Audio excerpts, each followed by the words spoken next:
Presented by RPM Music, Padrona, Kushinagar. Music by DJ Umesh, Shukipur Bazaar. दिल देख के हमारा से रहलो न जाता।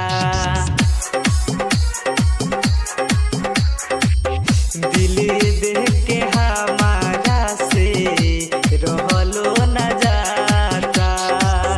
बोलो कैसे तू ही, बोलो कैसे तू ही जियबू ए विधाता।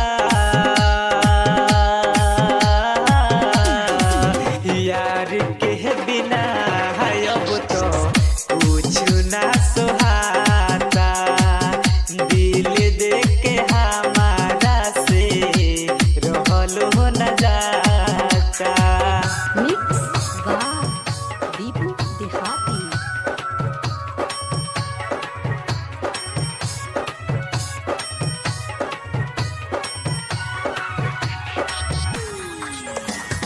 Music by DJ Umesh, Shukipur Bazaar.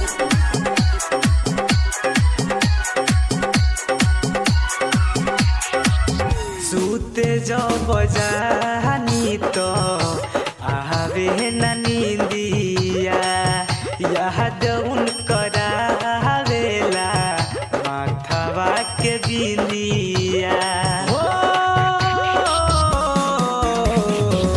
सूते जब जानी तो आवे न नींदिया।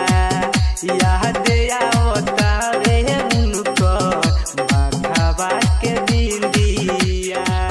घड़ी के जियाई, घड़ी के जियाई मने घबराता। बोल तू ही कैसे के जिए विधाता। दिल देख के हमारा के रहलो न जाता। Presented by RPM Music, Padrona, Kushinagar.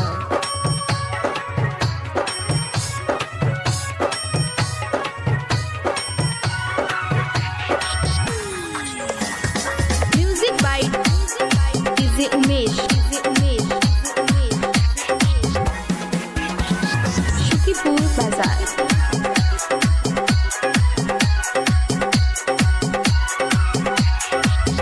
गहनावा के बाली उनकर उठावा के ललिया।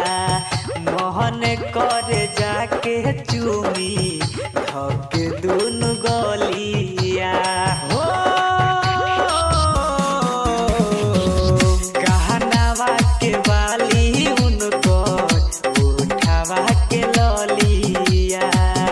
मोहन करे जाके चूमी धके दुनु गलिया। जे पितार के सवर कहे, जे पितार के सवर कहे मने पागलाता। बोल तू ही कैसे के जिए विधाता। दिल देख के हमारा के रहलो न Shukipur जाता। Bazaar. दिल देख के हमारा से रहलो